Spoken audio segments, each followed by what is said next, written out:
Hello and welcome. You're watching The Winning Post. I'm Mandira Lalwani, and on this episode, we're going to talk about all the racing action from Pune. But first up, the headlines. Desert God graced the Pune racecourse and kept his date with victory in the Gourmet Renaissance Indian St.Leger and won the accolades and admiration of the entire racing fraternity. He proved he was by far the best in the country and also staked his claim as one of the best all-time greats to have set hooves on Indian turf. In this edition of The Winning Post, we take you through the weekend in Pune where everyone was saying Desert God is great. The lead up to the Indian St.Leger was lined up with interesting races, with Pacey Shroff's filly Temerity maturing nicely to get into the classic groove. She was the odds-on favourite to win the Antonius Trophy over the metric mile, and she returned triumphant, showing oodles of class when decimating her hapless opponents. Sumak is struggling to keep pace. Then comes Night of Stars, also not into the contention at the moment. With the way Temerity is going, well, indeed, about a length and a half, two in front of Zanzibar, and travelling nicely, in no danger, 100 to go, and Temerity wins this one long way from home. About 4 or 5 lengths in front of Zanzibar, finishing up second. After that, there's Sumak, Night of Stars, Indian Serenade, and Vision of Romance. I thought she did it well. It's a bit of a dead track. She's galloped well. She's done what has been asked of her, and I think she's a good filly. Well, she gets some time off, and then we'll see for the Bombay season. It was a relatively easy looking race, but today the going because of the rains is not good at all. And considering all that, she won in a very facile style, and we are very sort of enthused by this run, let's say it this way. Well, I think we were more than confident, as the odds itself told you the story, of winning, but the manner of winning was very facile, and considering, as I said, once again the going, I think it was a facile win, and we will now be, of course, preparing her for the 1000 guineas in Mumbai. The going was quite slow. My filly did it well in a good style. I was quite pleased with her. I knew I was on a good horse. She'll take me home. I just had to guide her. I was just a passenger on her. She knew what to do. That good. We think very highly of her, and she's on the upgrade. She's like learning.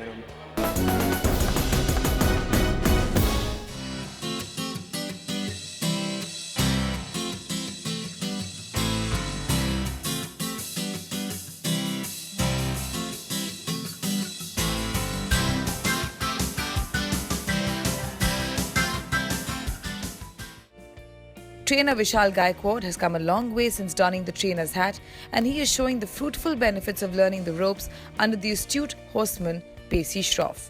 His ward Intelligent was going to post after a layoff and was encountering a small but tough bunch of Class 1 rivals vying for the trophy. Intelligent, however, showed zero rustiness and cantered home in a successful start-to-finish mission. On the outside, Bull Run coming through to the inside race. Then there's Remember Me with about 350 meters motor run. Intelligence is traveling well, is strongly going ahead by about 2.5, 3 lengths in front of Aristocrat. Remember Me is coming up on the outside with about 150 meters motor run, and Intelligence is showing a clean pair of hills. It's about 3 lengths clear. Intelligence wins the Nirmal Ruia trophy, about 2 lengths in front of Remember Me, finishing up second. Aristocrat is third. This filly was a nice filly. We thought she's a free-running filly, so I told him we need to go to the front, and from front the race is nice. So everything fell in her place. She won well. She did well. That's all. She may get into one more race, fillies and mares, and then she'll go to the farm. She'll get retired. So this race we were going to go in the front, and it went all according to plan. And in the ultimate analysis, once again, this was a pretty facile win. But she was running after a very long layoff. Her last run was in February in Bombay. So to that extent, considering that, it's a very commendable win. Horse number 1 was giving a lot of weight. So keeping that in mind, one was reasonably confident, almost around the bend, that we will get this. So it's a good win. She's an older horse, so she will make her way through the normal 1 or 2 more group races. So she's a 5-year-old horse. Now she'll turn 6. The race was quite simple. If you go to see, my filly is always far from the gates, and I took the advantage of that, and I went to the front and dictated my pace as my filly liked it, and Moment I came to, I kicked on and she did well and she managed to win. She ran after a bit long time after Bombay season, and I thought that might count, but didn't count, and she won well.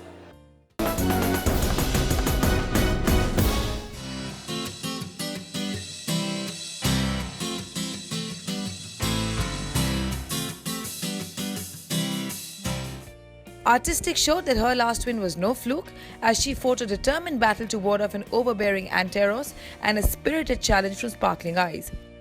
Leading them into the straight, Artistic with Sandesh on board, going all out at the business end, put up a determined show as if to prove a point and held her own to smother her challengers to provide an encore.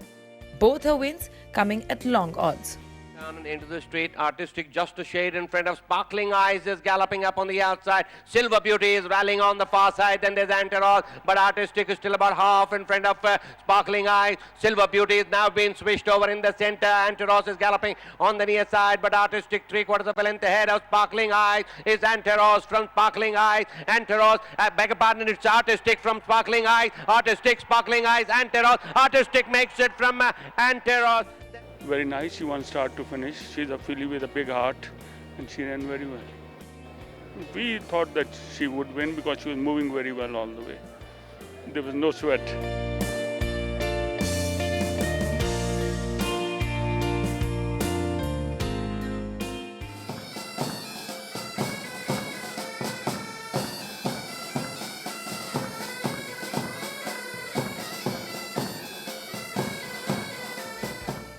The Southern Command Gold Trophy was the highlight of the Sunday card, and Major General Prithi Singh was the guest of honour representing the Southern Command.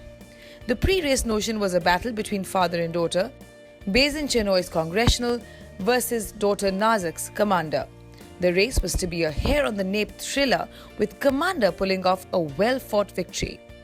Turns for home, round the turn and into the straight. Congressional comes in home first with the crack, is kicked away as a length and a half in front of Strategic Move. After that is Brahmachari, and Commander is the one moving up very strongly on the stand side, but Congressional a length and a half ahead from Commander, flying on the stand side. Congressional from Commander, Congressional and Commander, Congressional, Commander, Commander on the near side from Congressional, Commander, Congressional, Commander, Congressional, Commander gets the Southern Command Gold Trophy from...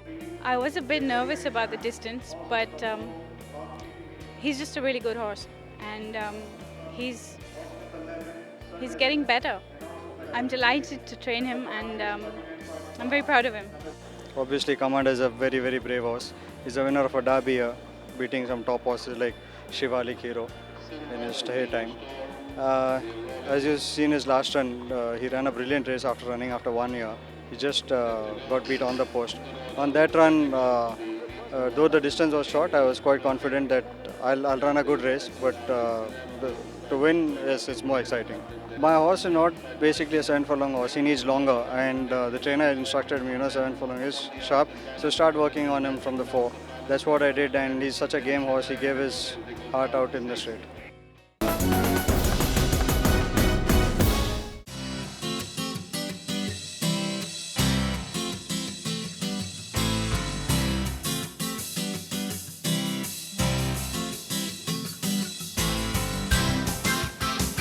The RWITC has always stood up to be counted in moments of crisis, and the club showed its sensitive side while announcing a donation of 3 lakh rupees towards the Army Welfare Fund battle casualties. The club also urged the fraternity to donate generously for the noble cause, and several owners, trainers and jockeys contributed to the collection drive. Late trainer Damodar Pillai's daughters were present to award the trophy, named in the memory of their father. Unforgettable You was the favourite after her debut win last time out, but the filly disappointed somewhat while losing to the last start winner Striking Story. Unforgettable You had every chance as she entered the straight and soon built a handy lead. However, when Striking Story came with a challenge, the younger filly caved in tamely and surrendered without much resistance. Chan, Aeolus Maximus is the headstones for home. Round the turn and into the straight, Vitesse comes in home first from Bounty Queen. Unforgettable You getting a nice opening down in the center to go ahead. Then there is a Frosty, after that is Shivalik Road. But Unforgettable View has broken away into a 2.5 length lead over Striking View is the one galloping up on the outside. Frosty has fallen back in third, but Unforgettable You is a length and a half in front of Striking Story on the stand side. Striking Story from Unforgettable You. Striking Story gets it from Unforgettable You. Then there's Frosty, Shivalik Road, Aeolus Maximus, Gregorian Chant. Well, the horse was in good form, but I never expected him to beat this kind of horses in front because both the second, third horses are like Derby contenders. So I was like, okay, we might place in this race. But he surprised me and won this race. Well, the distance was short, so I knew that he won't be having that much of speed to go to the front. So I told the rider to just give him a chance and sit and ride a waiting race and come from behind. At the 600-meter marker, when he was moving well behind and Frosty was getting tired in front of me, I knew that I'm going to fight this race out and he will have an edge on them because he stays very well.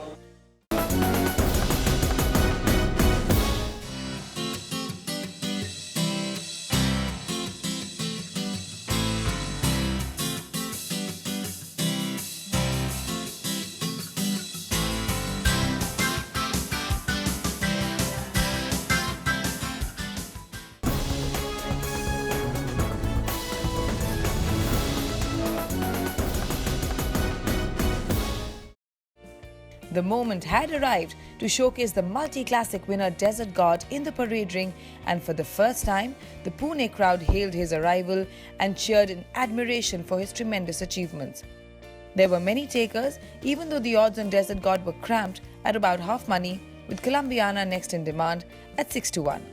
B52 being pushed in third in this phenomenal memory. Columbiana travelling wide of the track. But Desert God has broken away with a rider cheekily looking over his shoulder. It's about 6 lengths ahead of Jigsaw. Then there's B52. After that is Columbiana. But Desert God in the last 1 furlong, giving another feather in the cap for the Radiant Bloodstock, is well clear, making it 9 in a row. What a fantastic horse Desert God has been.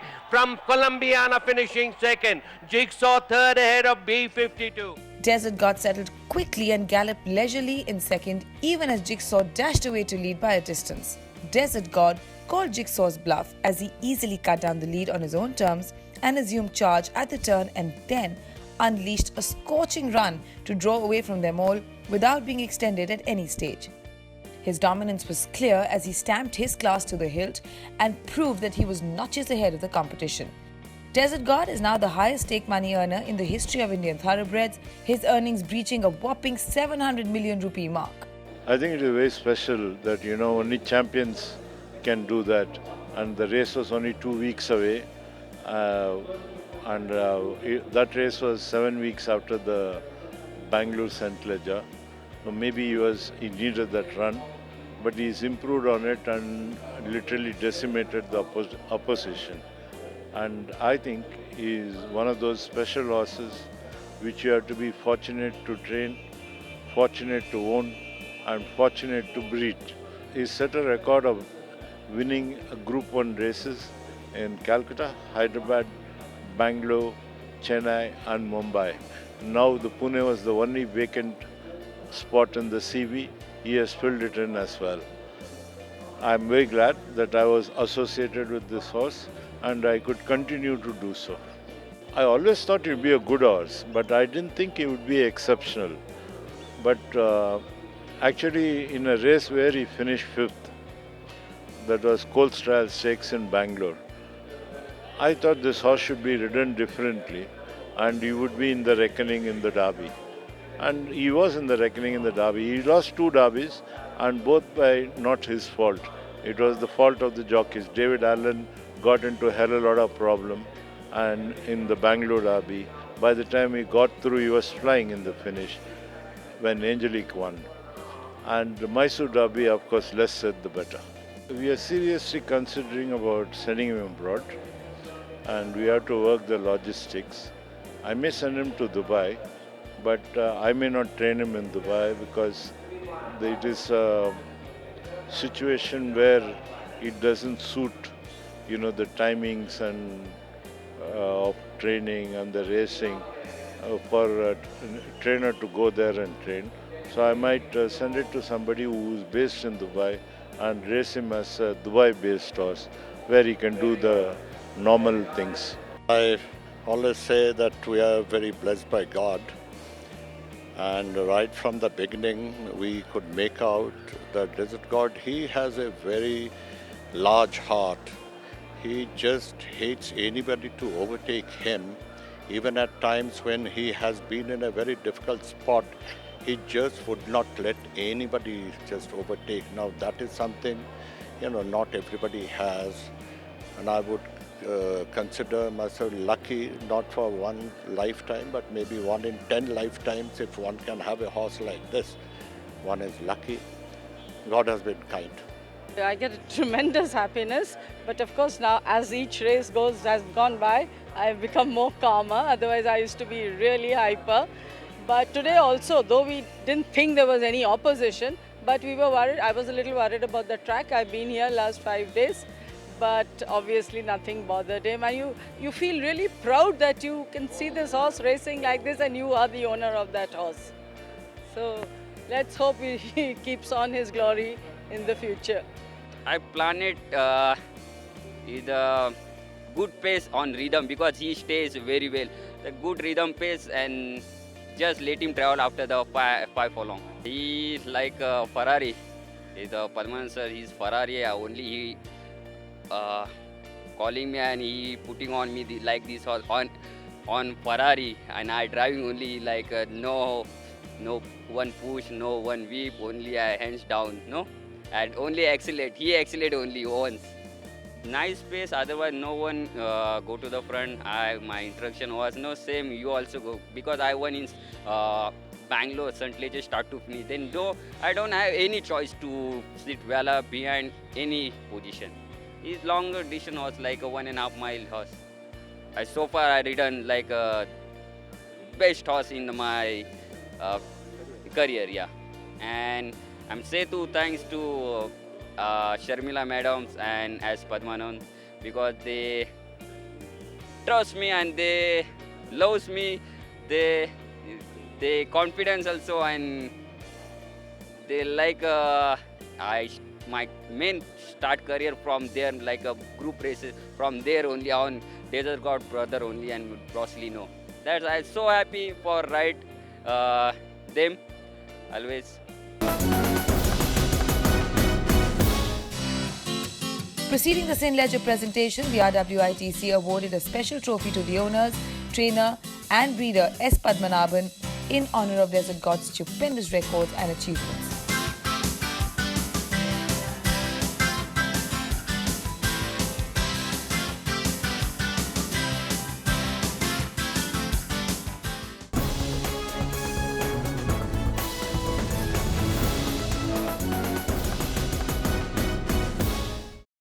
The focus now shifts to Kolkata for the Grade 2 Calcutta Monsoon Derby, and there, Western India-based Bay Colt, who makes the rules, has travelled to take the crack at the season's most important race. A moderate field of 8 will go to the post, and the Malaysian Naredu-trained colt is being prepared and fine-tuned for the event. While Who Makes the Rules may hog a lot of attention in the betting ring, there are others who stake reasonably strong claims. He just travelled 2 days back to Calcutta, and he's travelled well. He's feeling fresh and fit, and we are hoping for the best. We are doing a final entry over there, and the Calcutta field we have chosen because it looks to be a weaker set and going to be a small field looks like, and we decided that to rather take a chance in a weaker set than going to Hyderabad in a tougher company. He's a small little horse but with a big heart. He gallops, he never disappointed us. I was very happy with his run, though he went in front in the Derby, which the mile and quarter. We felt that he did too much, but he ran a great race, and hoping there will be something running in Calcutta. We will be having a pacemaker, we can settle and come back. He will be working on 27th, and the 27th is the final entry. After the work I will be deciding how he's feeling and then take a call on it. Well, he's doing really well, and it's just that he's been meeting the best horses from India. Obviously, how much ever he's got in him, he's always giving. He's been very genuine like that. We've tried to avoid some good horses taken to Calcutta, and after all, winning a derby is a derby. So we hope to do it. Well, I'm leaving tomorrow to Calcutta to do his last final piece of work. And as of what I've heard, is he's feeling well, he's doing well. We're keeping our fingers crossed. Dysomnia has been consistent and has looked sharp in her preparatory work. Teo and Ballister have shown good form and are poised to give off their best. And now a quick look at what's buzzing on social media, starting with Facebook. And Sharmila Padmanabhan says that A. Sandesh says, riding Desert God is like riding a Ferrari. Lots and lots of congratulatory messages pouring in for the Padmanabhan after his fantastic win in the Indian St.Leger.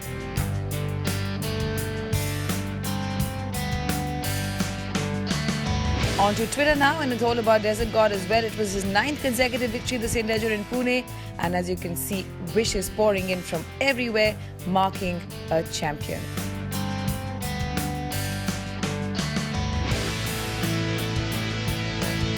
Staying with Twitter, and great news for all the racing fans and members, and of course the RWITC committee, as the lease of the racecourse is likely to be renewed after the state cabinet approves.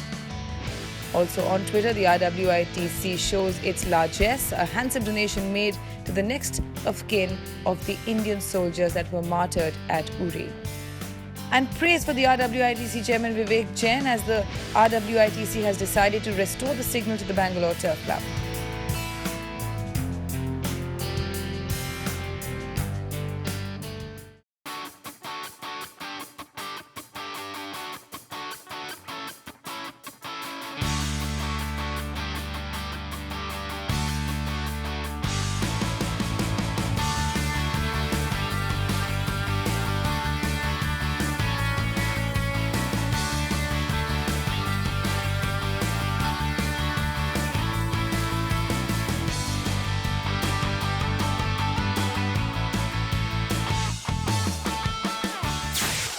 And that's all we have time for in this episode of The Winning Post. Remember, if you've missed anything at all, you can always catch it on our YouTube channel.